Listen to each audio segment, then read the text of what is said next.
Oh, whoa. Hello?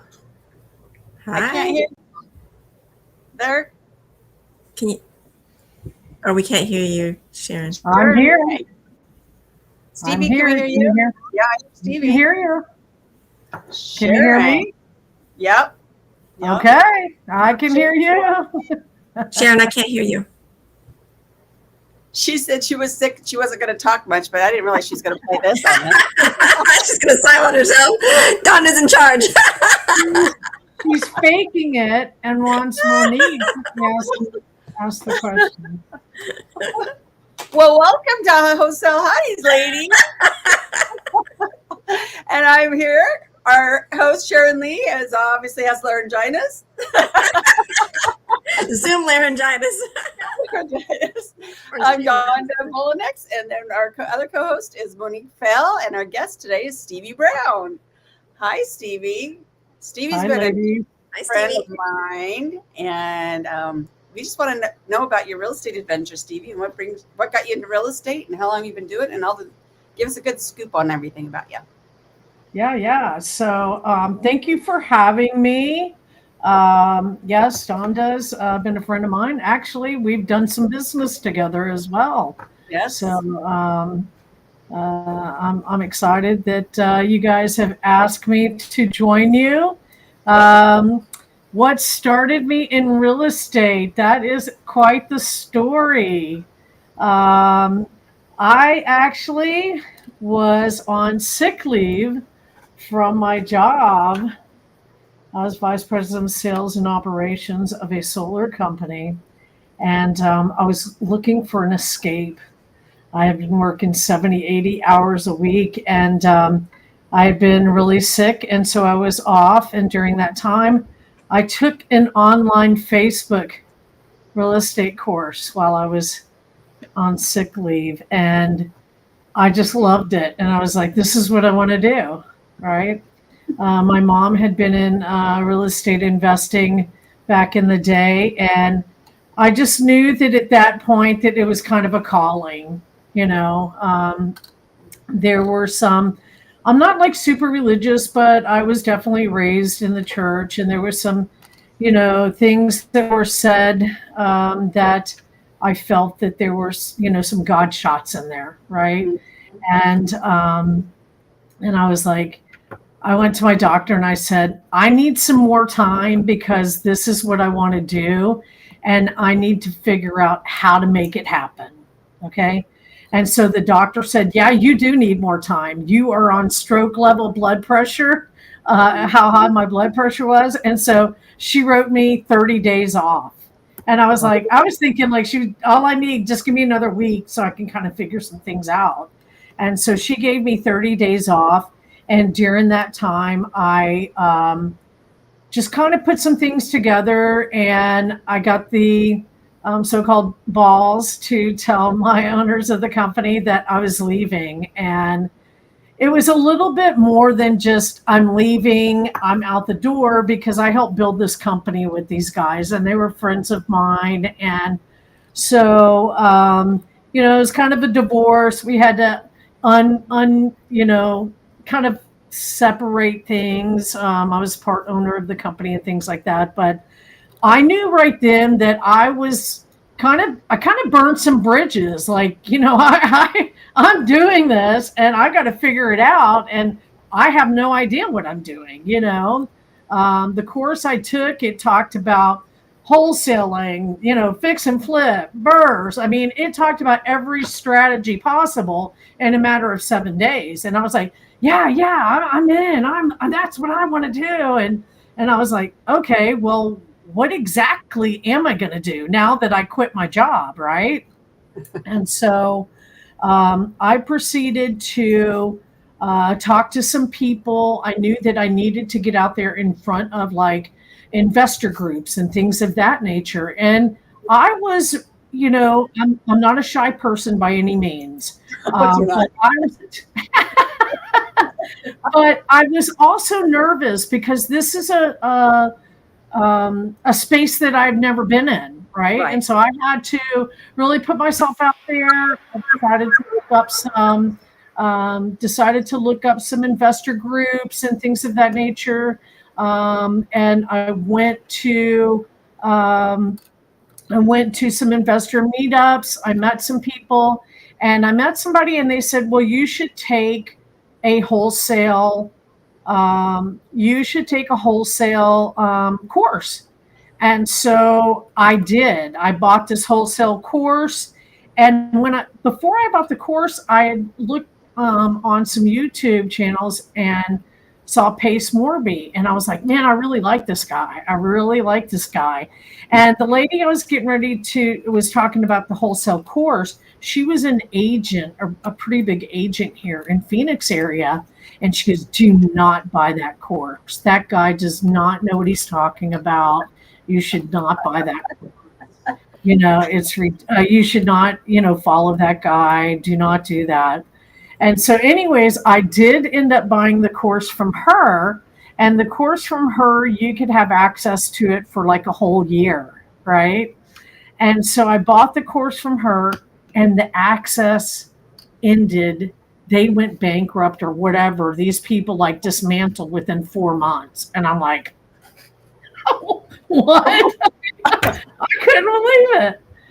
So I started following more of Pace and more of Jamil.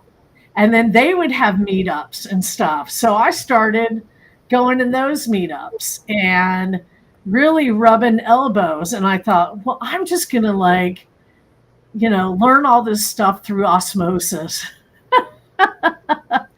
And Right. I mean, I would literally, guys, if you saw my house, I literally had my entire kitchen. I had it plastered with notes and, whiteboards and, index cards and affirmations and everything, because I had to learn it. There was no going back. And I decided that I was going to be wholesaling. That's what I was going to do. I was going to wholesale. And that's what I tried to do. And at one of these meetups, I met a girl named Susan. And she apparently was on some kind of team. And she said, I don't think these people know what they're doing. And she goes, you seem like you know what you're doing. And I was like, are you talking to me?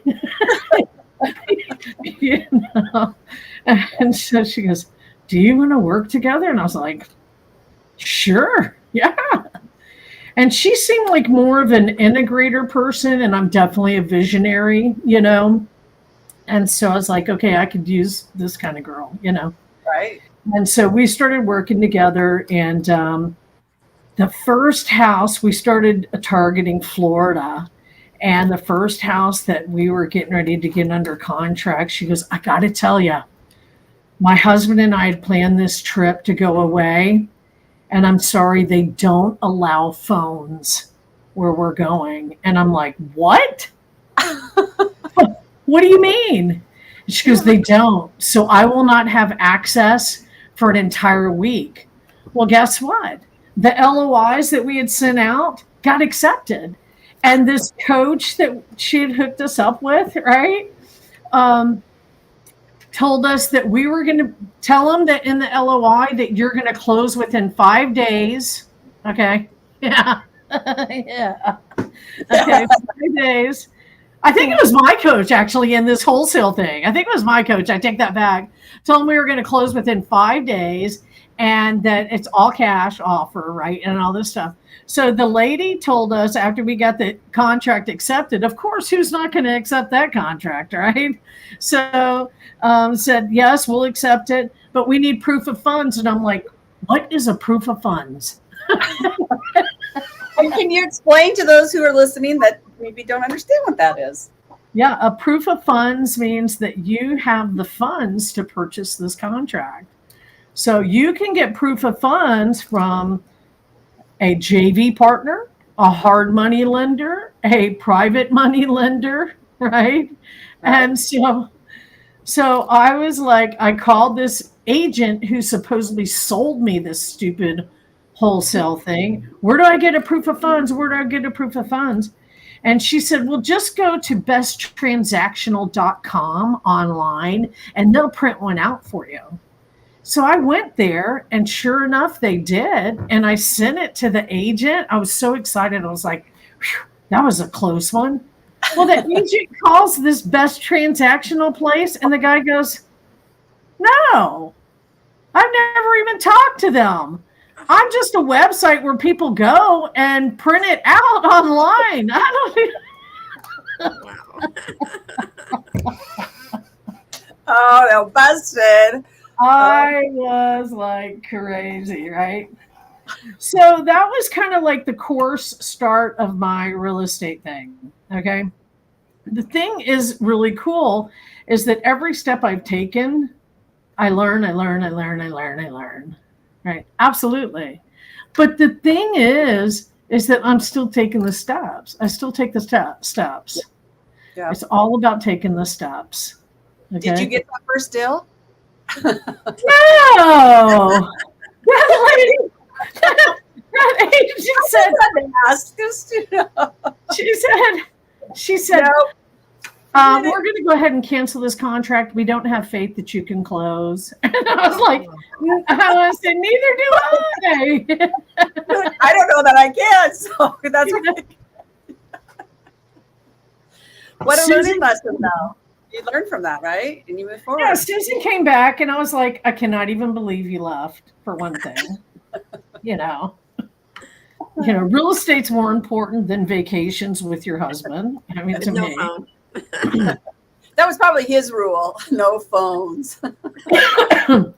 Well, I will say that I'm unlike a lot of other people, and that I have always been a workaholic, which I don't have a really clear work-life balance. And that's not healthy for some people. Right. For me, it works. I've always loved what I do. And for me, it works. I love what I do. And I get off on it. I get off on making things happen. I get off on closing deals. I get off on, oh, we got another one. I get off on that. That's fun for me. I do take vacations, but I also work on vacation too, and to some people, they actually unplug. I try to unplug and I do on certain things, but I just can't completely unplug and say, okay, I'm not going to talk work for a week. That does not happen for me. That will never happen for me. I'm just not one of those kind of people. So anyways, That was the start, ladies. That's how it started. So I ended up joining Sub 2 shortly after that. I went to Growth Summit, met some people in Sub 2, the Milanazos, who are leaders out in Colorado. They asked me to join their team. I ended up joining their team and started working on the phones with them, and then started training baby elephants and thought, well, if I'm training baby elephants, maybe I should be in Sub 2. So I joined Sub 2 after that. Yeah. Yeah. I know Stevie was one that helped me to talking to agents where how to take and convert them from a no to a yes, or at least a maybe, where they're maybe were very close-minded. She's got really great sales skills. What are kind of some tips that you would kind of maybe share just briefly with people? I know you don't have to go into the whole thing, but it was very helpful for me when you taught me those things. Well, I think one thing is, and I know I look 29, but I have been in sales for a long time. I will be 59 in October, but I've been in sales all my life. And so I think the thing that Pace even talks about is it's just having a conversation with people, right? It's truly about having a conversation with people. And a lot of people are scared to do that, right? I don't have a fear about talking with anybody. And I think that When someone hears that fear on the other line, they're like, whatever that case may be. But if you go in with total confidence and I love agents. I love getting agents on my side to do business with me. Right. Especially now, there's so many properties that are on the market. I don't do a lot of direct to agent business right now. I'm kind of getting ready to go back to it because there's so many properties on the market. But when you talk to an agent and they have their properties on the market and you have so many yahoos calling them, and I hate to say that, there's a lot of them in sub 2 that are yahoos calling them, don't know what they're talking about. They get frustrated. They're tired of it. They're getting hammered by so many calls a day. God, no, I don't want to talk to you. I don't want to do sub 2. People can't explain it. So if you come from it from an empathetic standpoint and just have that kind of,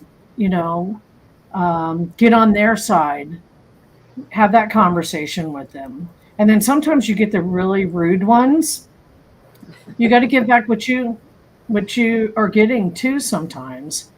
But it is just having those conversations. Yes, I love the Milanazos too, John. Absolutely. So currently, Stevie, you said you don't work with agents. So predominantly, what's your flow? What do you focus on, and what's your system behind that? So I do work coast to coast. I focus on 50% acquisitions and about 50% dispositions. And my acquisitions are mainly foreclosures. So I am a foreclosure specialist. And so we target foreclosures. We try to help people. Our main focus is to try to help people stay in their homes. I will say that probably 85-90% of them aren't able to do that. And so when they're not able to do that, then they will end up selling it to us, and we'll help find a buyer for that. And then there are those times that we're able to help them stay in their home, which is great. I've got a guy right now that is behind on some of his payments, and I think that we have a really good chance of helping him stay in his home, which is going to be really great. Those are the wins, right? Being able to help people stay in their home. So, the foreclosures is really hard. A lot of people think that might be a really, really easy thing. It's not. It is so not. You work foreclosures for like a year. Donda was, we were able to help a couple keep a foreclosure off their record, right? And be able to get them, Donda and them were able to take over that house creatively. But that couple did not see a foreclosure. That is, in fact, I think probably right now their credit has gone up because of the on-time payments that have been made to their mortgage, which is going to give, in fact, this couple is divorcing, right? And so the good thing is that this couple now, even though they're divorced, right? They now have, because of the on-time payments that have been made to that mortgage, their credit is being repaired, and now they're being able to go on and do things with their credit. But if that house went into foreclosure, they would have had to wait 7 years before they would have been able to start really rebuilding that credit. So we do a lot of things like that that's able to help out a client. The other part of our business is dispositions. So there's a lot of wholesalers out there that will get contracts that are locked up, but don't really know how to find a buyer. And so we're able to find buyers for them. We do have investor lift cartel mode, which It's pretty expensive to have, but we have millions of buyers on Investor Lift. We also have VIP buyers list that we've worked on for a long time, and we do have buyers across the country. We do have our own private community within Sub 2 that affords us the beautiful right to post inside Sub 2, where, there's communities that don't have the quality of buyers that we have in Sub 2. And then we use other platforms to disposition the properties that we JV with on these wholesale dealers. So we do acquisitions and dispositions as well. And we have a team that works coast to coast on those acquisitions and dispositions. You're doing those are all off market, Stevie? Yes. Now I will say that I do have I do work with somebody. I have my own company, and then I also work with a partner that sometimes she will bring in properties that are on market, which I'm not a fan of. But we do rarely work with on market properties. Just because if you're a fix and flipper, you can find on market properties. Like we just had a situation out in California where this property is on market for like 900,000 and we have it locked up under 700, close to 750,000, right? The problem is that people can go around you. And then if you have fix and flippers, they don't like on-market properties, because if they go in and fix and flip it, then when they go in and fix and flip it and then they put it back on the market, it shows that that property has been on the market for, say, 6 months, but it actually really hasn't, because once they put it on the market, it's only been on the market for, say, a week or 2 weeks. But since it's been on the market from this agent, right, it shows that it's actually been on the market for like 6 months. So people think that there's something wrong with that house. So there's a lot of things that I don't like about on-market properties, especially when we're selling to investors, because a lot of fix and flippers and investors do not like on-market properties. It's just tough to sell. And a lot of people can go around you and go right to that agent and make a deal and steal that deal out from under you. True. Very true. Have you had that experience that's happened to you, Stevie? Yeah, just that property in California, the one for 750. They did that to you, huh? Yeah, it just happened. Yes. Yeah. And unfortunately, you can't put memorandums on those type of deals. And I do lock up deals and I put memorandums on them. I protect my properties as much as I possibly can. But when you have on-market properties like that, you can't file memorandums on them or Liz Pendens on them, because it is with an agent. But I do believe in putting a property under contract and filing a memorandum on it to protect it. And when you file a memorandum, is that with the county or the city or? The county, yeah. Mm-hmm. And is that?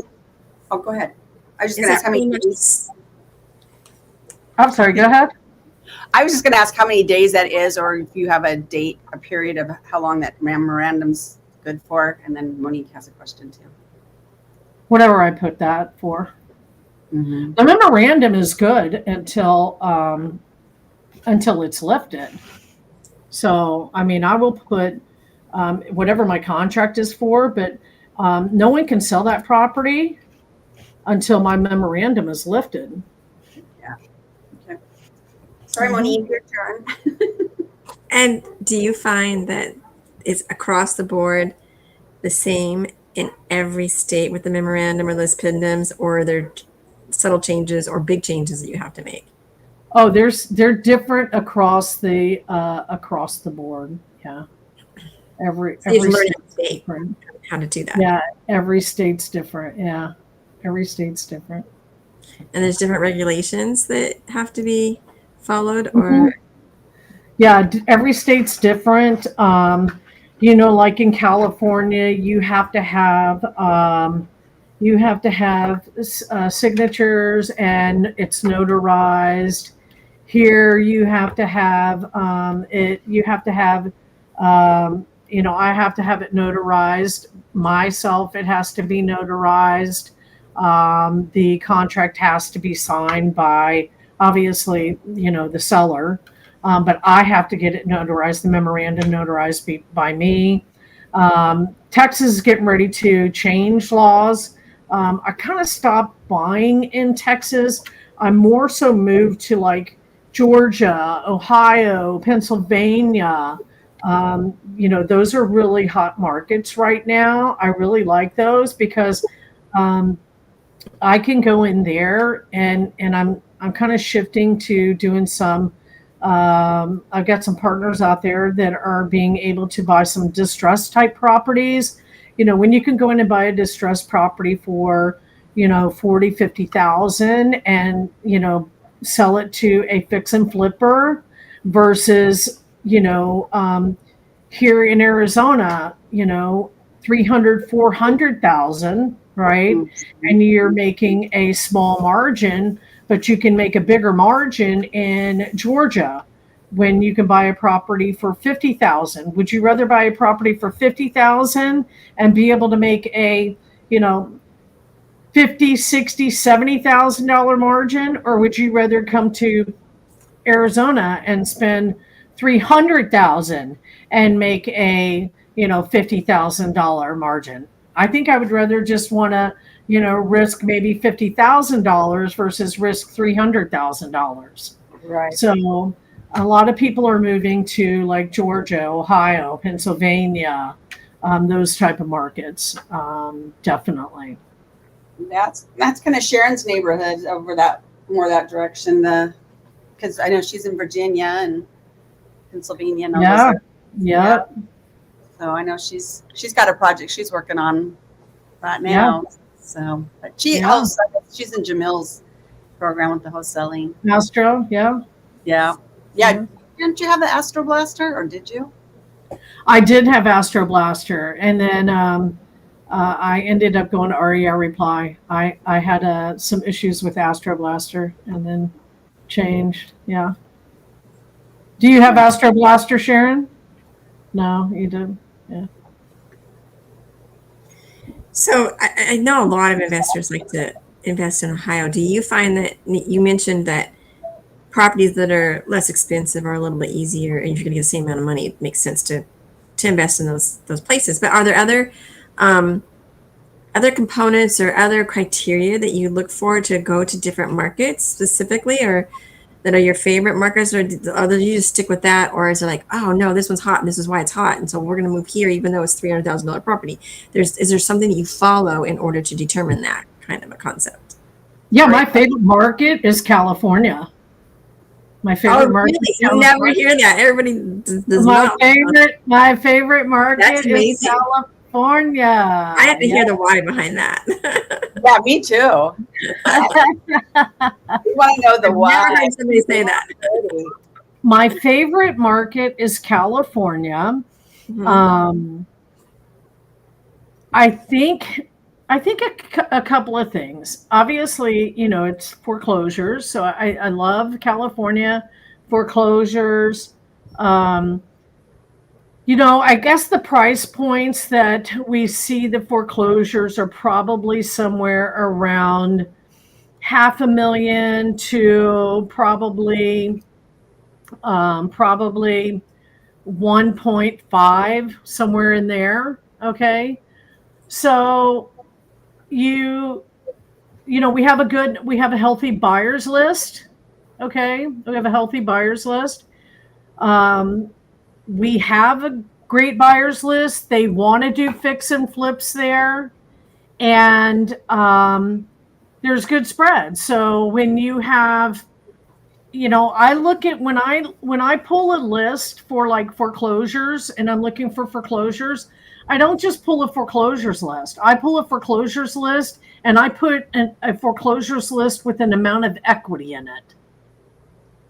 So I don't, you know how some people like, and I love Myron. Don't get me wrong. Everybody knows Myron, I imagine. Okay. So Right. like Myron, I love his LOI blaster, low equity, all of that.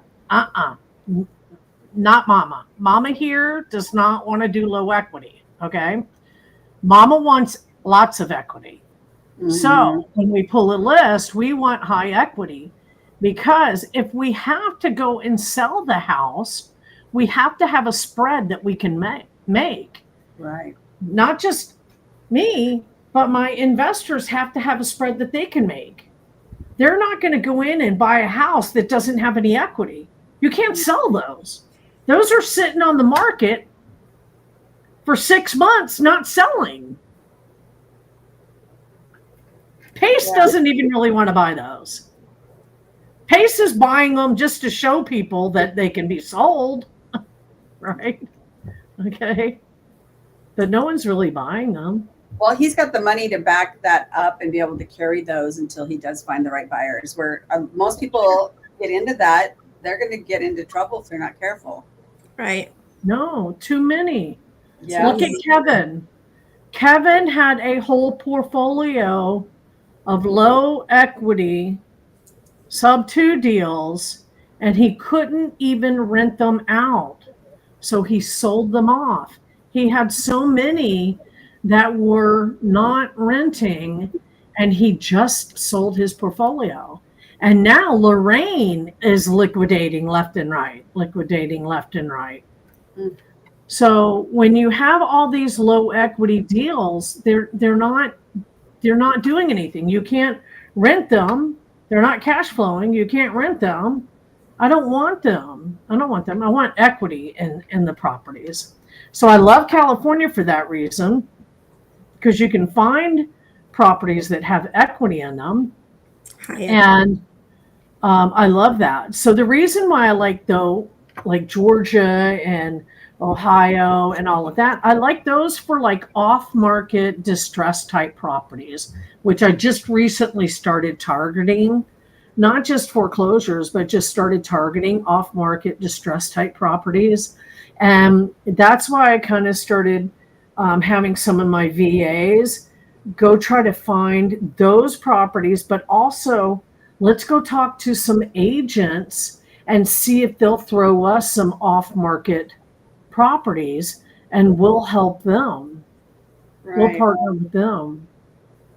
Well, like you said, the lower entry fee is easier for people, especially starting off. And if things do go bad, you should be able to even fix it up and make it a rental. Where if here in Phoenix, it doesn't make sense to make it a rental because yeah.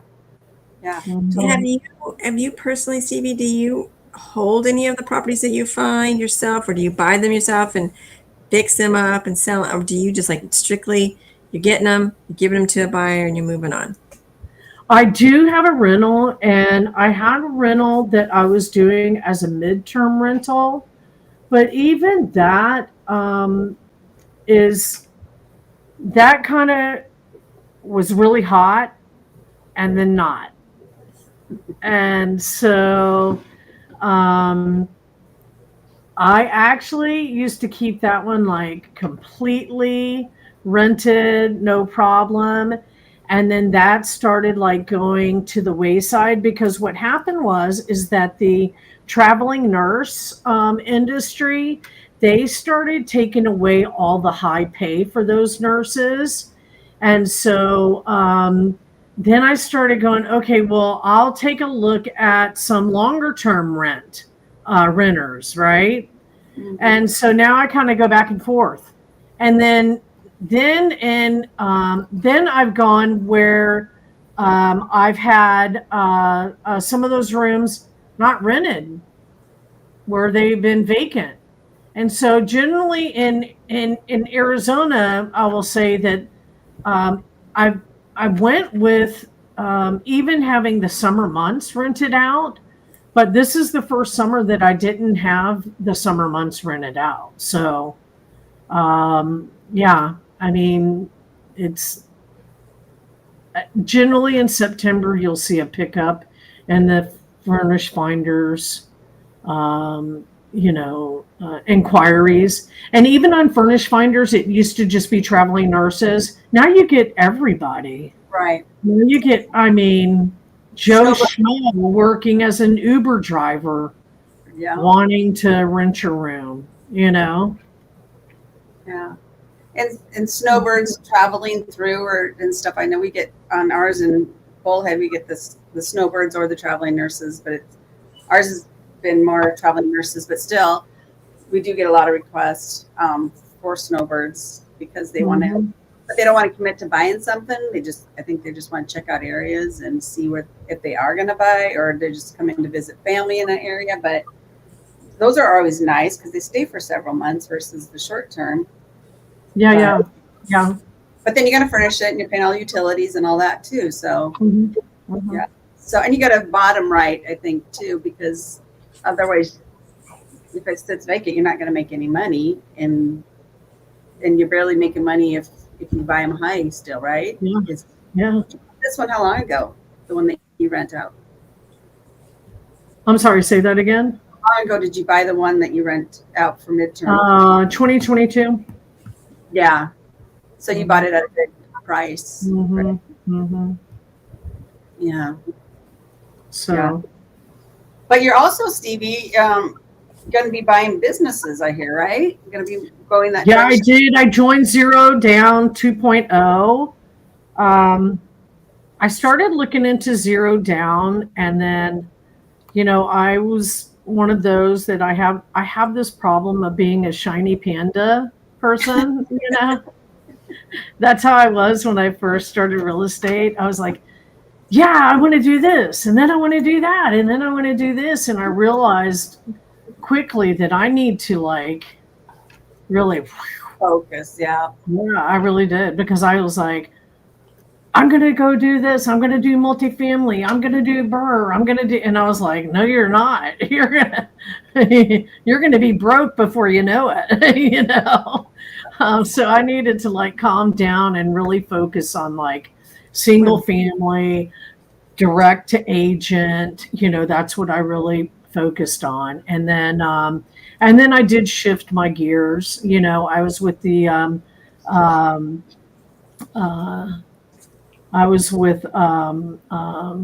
the Milanazos for a while, and then I went off on my own. Right. And I'm super grateful for them and what I learned. And then I went off on my own. And the thing is too, when I went off on my own, I ate a lot of humble pie and learned a lot too. And it's all trial and error. I don't ever want to say that something was good or bad. If I can learn from something, it was great. It was awesome because I got to learn something, right? So I don't want to pass judgment of whether something was good or bad. It was definitely good if I can learn something, And that's the best mindset you could possibly, instead of thinking, oh, I failed.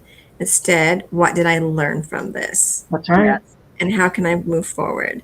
Those are such important factors in life, anything really. Absolutely. And I don't want to do shit over the public. I'm sorry, say that again, Donna. It definitely gets in your blood. I think there's people who think it's fun and they get in and then they're out of it really as fast as they got in, they got out. But then there's people like ourselves, all four of us ladies here, that it's been in our blood, and you got involved and you realize how much you enjoy this, even though it gets very difficult at times. It gets very stressful at times. You don't oh, I'm going on vacation, bye-bye, like you said, and just walk away from your job and your W-2. It's always there in the back of your mind and stuff. It's you're an entrepreneur. So you got to be willing to take the risks and move forward. And like Monique said, learn from the things, because we're all going to screw up. We all make mistakes, and being with these mentors has helped a ton, but we still make our own mistakes, and we still have to learn from that. And I think it's helpful if we have partners, we work together, you learn from each other. I mean, some people think they need to do everything on their own and they want to keep it to themselves. But what happens with that is not everybody's a jack of all trades, number one. And number two, now you're learning everything and trying to do everything on your own instead of working as a team. When more brains can work together. And I think women do this really well. And I'm not saying men can't or don't, but I see more women just so easily collaborate. We just have that nurturing and natural tendency to want to be in partnerships and want to work together and help each other and just like walk through things together. Yeah. My partner, Linda, like she's like, I always say like she's the integrator. Like she knows stuff. Like Linda, just go do that. Like I can't, Linda, I need you for this. Like, can you go do this? She's like really, really smart. She really is, you know. She's like seriously like a yin to my yang. Yeah. Makes a difference. Yeah. She really is. She really is. And I know, like, listen, she is like, I am very out there. She's like, in fact, Lori, that's with the title company work, that she said to me yesterday, she goes, I don't know how y'all work together. We're just like this. Blah, blah, blah, blah, blah, blah. And then there's Linda, and she's like very, very quiet and very. I said, it's a perfect match. It's a perfect, you know. So I've learned so much from working with her. And yes, there's times I want to pinch her head off. But trust me, I'm sure there's times she wants to throat punch me. You know? Well, you have different gifts, you know, and being able to formulate those gifts together and know your lane and be gifted where you're gifted at and be able to have that freedom to allow somebody else to be gifted where they're at and put that together in a partnership, it just makes a world of difference. Yeah. And relief and everything else. You can't be perfect at everything. You can't, I mean, it's hard to be just even really good at one thing, let alone trying to do all the aspects of a business. It's not feasible. It just makes so much more sense to, like you said, have a team and work together. And absolutely. Absolutely. And like Stevie, you found us our first sub 2 deal, and it pays us very good every month. And I don't know that I would have, well, number one, I wouldn't have found it. Number two, because you were out door knocking. You want to talk a little bit about your door knocking experience for people that are thinking about that? I mean, you know, I just thought it would be fun to go door knocking, and there was a girl that I met her like through a meetup, Marisol, and then another one, Diana. They were Spanish speakers, and I thought, you know what? This area where we're going to be door knocking are Spanish speakers, and I need Spanish speakers. So let's go pound the pavement. Let's do it. Let's make some reels, right? And I don't even know what reels are at the time. My social media is really the worst. It really is. In fact, I don't have time for it. I'll hire a VA to do my social media. Okay. So I took Marisol with me, and we were checking out these leads, and we saw this lady. I said, that's the lead. That's the house right there. And the lady was having a yard sale. She goes, I don't think we should go. I said, this is the perfect time to go. She was sitting in her. And so the lady spoke Spanish. And so Marisol talked to her. And they, like I said, they were getting a divorce. And the ladies told Marisol that, you know, her husband's in the house. He's sleeping like he was hungover or something like that. And I was like, well, we're coming back, because he spoke English, you know. So we did, you know. And she said she told us that her husband just wanted to let go of the house and let it go into foreclosure. And we're like, oh no, we're not. She goes, I don't care what he does. It doesn't matter. We're going to just let him do. I said, no, you're not, because it'll affect you too. Mhm. And she said, no, I'll just sign it. I said, it doesn't matter what you think you're going to sign. It's going to affect you. And so she was translating everything. And so we got them together, even though they were like sitting at opposite ends of the table. And we got them together and got them to sign the contract and, did all the, then Diana came back and did most of the paperwork with me and stuff like that, because she was more experienced in that. And we got them to the table and did everything, and then got it to Don. Yeah. Yeah. Yeah, they were a divorce and a pre-foreclosure, both. Oh yeah, they were definitely in foreclosure. They were going to let it go to foreclosure. I was like, Yeah. no, you're not. No, you are not. And that's where like working together in these communities is so important, because he brought us the deal. We found the buyer through one of our guys we've been networking with. Yeah. He's actually become a partner in a lot of the deals that we do. And then he found the private money lender, and then we had to get him paid off. So through this community, we found another private money lender to step in until he just got paid. But he's all paid off now too. So, but yeah, it's just amazing when you wrap the deal. The deal. Yeah.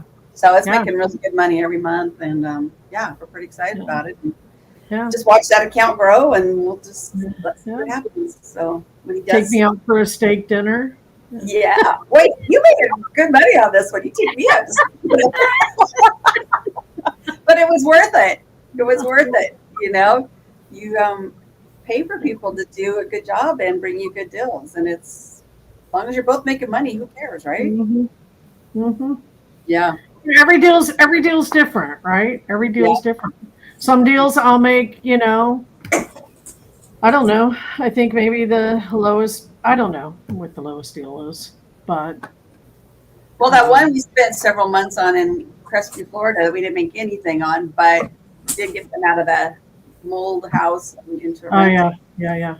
That was very time consuming. So Do you have a criteria that you'd like to set? Say, okay, you might look at anything, but specifically, what do you like to see that, like, keep it, don't go lower than this, keep it in this range? Are you talking about like a specific buy box or something? Yeah. No, I don't. If the numbers make sense, I mean, I have so many bird dogs, or they're saying they're bird dogs, but I have a lot of people coming to me saying that they're bird dogs, and I'll talk to them and I'll say, this is what I want you to go and do for me. And I'll be honest with you, I will say out of maybe 10, let's just say 10, 2 have actually been bringing me some deals. That's sad. Right? So, but that shows you the people who actually take action. Okay. But I really don't have necessarily a buy box if the numbers work, because you got to remember, my buyers are all over Investor Lift. I have a VIP buyers list. I know how to dispo a property, so I can find a buyer anywhere. Right. If the deal is good, I can go find a buyer. I know how to dispo a property. Mm-hmm. So it's not a set buy box. Because you're not a get buyer. You're exactly working for all the end buyers. Exactly. Exactly. Do you have a specific fee that you'd like to stick with? A big fat fee. Right? Hey, Sharon has texted me since she can't talk. What is your best story and your best deal and your worst deal? Ooh, my best assignment fee was $104,000. Nice. Ooh. Was that on a single family? Isn't that California? That was my own. That was with my own company, and that was on a single family out in California. Yep. California.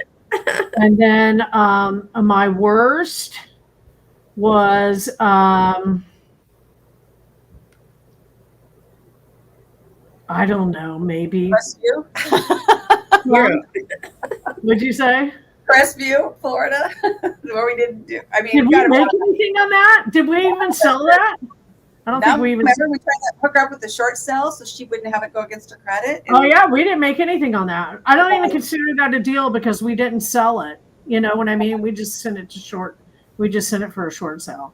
So I mean, just helping somebody, you know. No, because I just learned from that, you know, so that was still beneficial. A nightmare one that took you maybe 1,000, maybe, you know, something like that. Nothing where you found a dead body, like what is it, the Bash Bros story? They have no, but I will tell you that here's one that I'll tell you about. So there's this deal up in Cali, and there was this this lady, and this whole time I'm talking to her name was well, I won't say her name, but we'll call her Antoinette. Okay. We'll call her Antoinette. And so I'm talking to her the whole time, and like I knew that she was kind of like out there, right? Yeah. And so and there's a lot of them that are out there. But anyways, her name is Antoinette and stuff. And look, the houses that you get are like, they're trashed. I mean, they're just trashed, you know. I mean, like really, really bad stops and stuff. And so anyways, it was a foreclosure, and you know, I mean, I don't know why, like I don't know that like the pictures or something was really off, and my agent that I partner with out there and stuff went and got doc signed, and you know, got the DocuSign and all of this, and she was saying, you know, never said a word about Antoinette, never said a word, but just said, and never said anything about the house. Okay. And so then it was like, you know, we need you get packed because you've got to be out of there. And I'm serious, you've got to be out of there because we're closing and all this. And Antoinette just kept saying, you know, you just don't understand.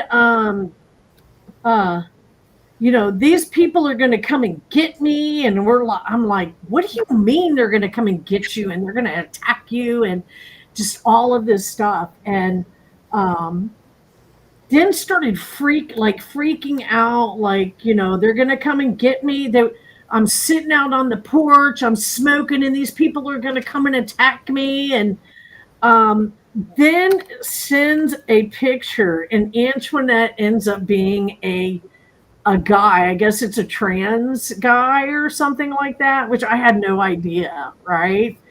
I did not know, but I mean, went into full like paranoid mode, and then I had to get a total. Is that Angie Milanazzo? Is it not? Powerhouse. Is that Dominic? So it's a powerhouse couple. It looks like their picture. But anyways, I had to get pictures of the house. The house was terrible. It was hoarder house. And I had to hire somebody to come and move them, right? And oh my God, Angie, I was just talking about you. I was just talking about you.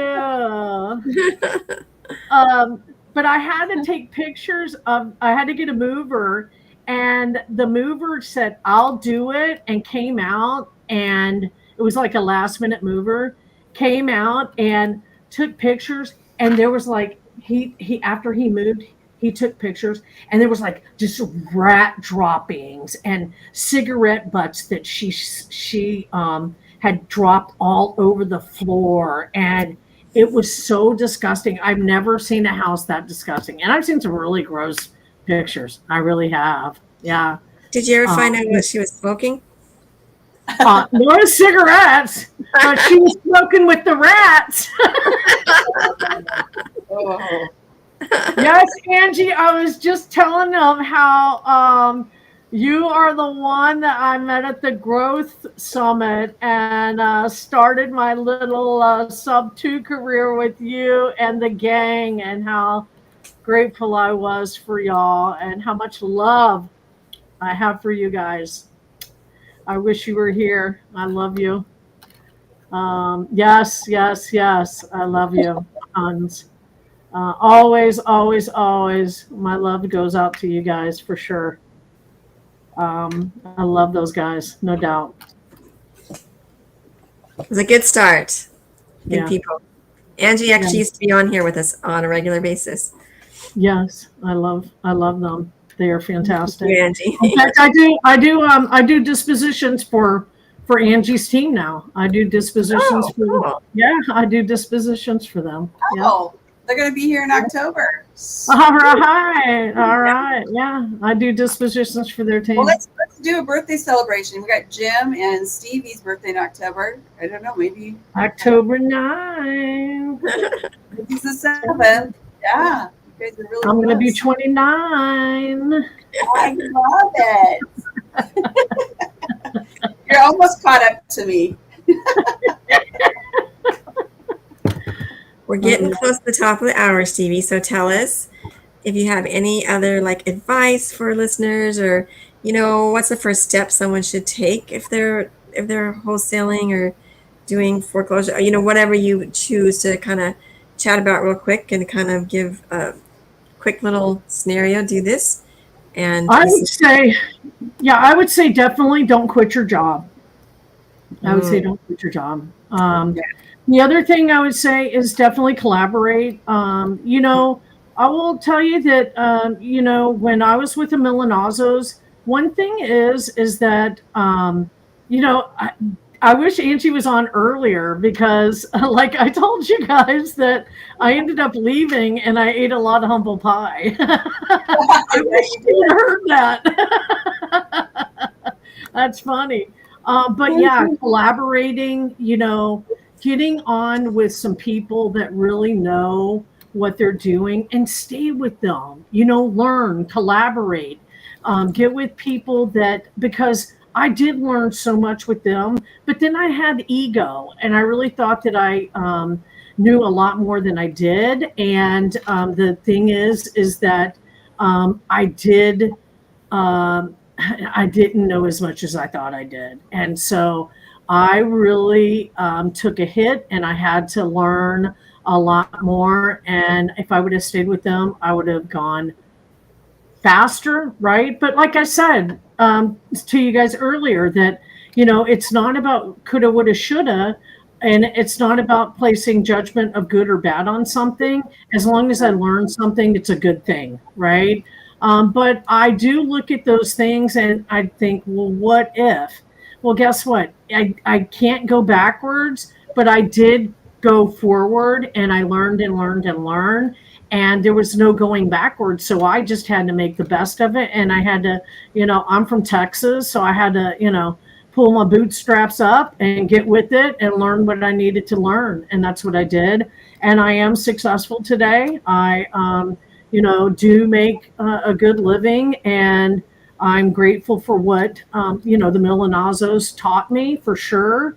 And they did give me a good foundation, and I did have to get my ass in gear, or my butt in gear, and grow and go. And this community has helped me do that. That was super great advice. Yeah. Very good. Well, I think we are at the top of the hour, and we absolutely enjoyed having you on today, Stevie. And you jumping in, Angie, was such a treat. So thank you for sharing, and we would love for you to come and guest host with us sometime, anytime you can. I'm sure we all agree about that one. And if there's nothing else, Tonda, we can kind of like say goodbye to our guests for tonight. Until next. Thank you so much. Thank you so much. I'll definitely come back when the Milanazas are on. I'm gonna love that one. So We can guess with Angie. I love that. Love it. All right. Thank you so much for having me, guys. Yes, Angie. Yeah, her ears were burning. 100%. All right. Love you guys. Thank you. Bye. Take care.